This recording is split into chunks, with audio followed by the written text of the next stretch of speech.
போன தேர்தல்ல உதயநிதி வந்து உங்களுக்கு அழகான வேட்பாளர், அழகா இருக்காங்க, இவங்களுக்கு ஓட்டு போடுங்கன்னு பிரச்சாரம் பண்ணார். அந்த அம்மா ஜெயிச்சு எம்பி ஆகி வேலை பார்த்த லட்சணம் அழகு இன்னைக்கு இந்த தொகுதியில இருக்கிற அத்தனை பேருக்கும் தெரிஞ்சிருச்சு.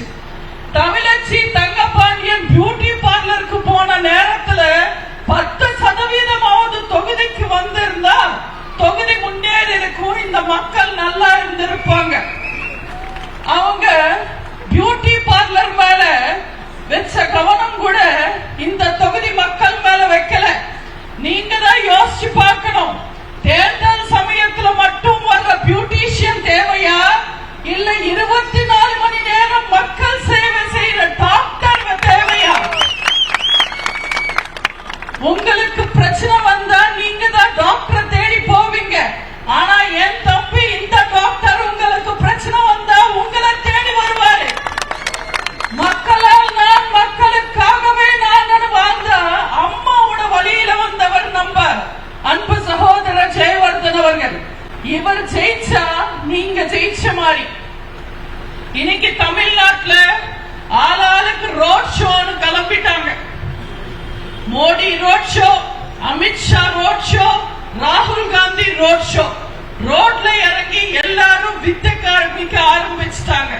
இதுல அண்ணாமலை வேற பெருமையா பேசுறாரு. நீங்க பாத்தீங்கன்னா 1977ல ஆட்டுக்கார அலமேலுன்னு ஒரு படம் வந்தது, ரொம்ப ஹிட்டான படம். அந்த படத்துல நடிச்ச ஆட்ட தமிழ்நாடு ஃபுல்லா கூட்டிட்டு போய் ரோட் ஷோ பண்ணவங்க இந்த மக்கள். அதுக்கப்புறம் பாட்டி சொல்லி தட்டாதன்ற ஒரு படம் வந்தது. அந்த படத்துல வந்த காரையும் ஊரூரா கொண்டு போய் ரோட் ஷோ எல்லாம் பண்ணாங்க. நாங்க பார்க்காத ரோட் ஷோவா அண்ணாமலை வந்து சொல்றாரு. நேத்து ஒரு பேட்டியில அண்ணாமலை கேட்கிறாரு, எடப்பாடியார ரோட் ஷோ பண்ண சொல்லுங்க, வித்த காட்ட சொல்லுங்க பாப்பான்னு. தம்பிக்கு ஒரு விஷயம் புரியல, கைத்தட்டல் வாங்குறதுக்கு குரங்குதான் குட்டி கர்ணம் போடணும், சிங்கம் சும்மா சிரிச்சுக்கிட்டு நின்னாலே போதும். எங்க அண்ணன் எடப்பாடியார் அப்படிதான். எங்க தலைவர் இருக்கிற இடத்துக்கு கூட்டம் தேடி வரும், நீங்க கூட்டம் இருக்கிற இடமா தேடி ஓடணும். எங்களுக்கு அந்த நிலைமை இல்லை. இந்த விளம்பரங்களை நம்பி வீணா போனவங்க திமுக. பெத்தவளுக்கு புடவை எடுத்து கொடுத்தாலே ஃப்ரண்ட் பேஜ்ல விளம்பரம் கொடுக்கிறவங்க திமுக. அந்த திருட்டு திராவிட மாடல இந்த ஆரிய அட்டகத்தி அண்ணாமலையும் கையில எடுத்திருக்காரு. வெறும் விளம்பரத்தை நம்பி தேர்தலை சந்திக்கிறாங்க. டிவி போட்டா போதும், ஒரு பக்கம் மோடி, மோடிக்கு கேரண்டி, மோடிக்கு கேரண்டின்றாங்க.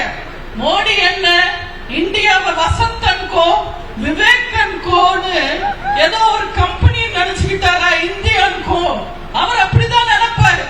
ஏர்போர்ட்டை வித்துட்டாரு, ரயில்வே ஸ்டேஷனை வித்துட்டாரு, பிளைட்டை வித்துட்டாரு,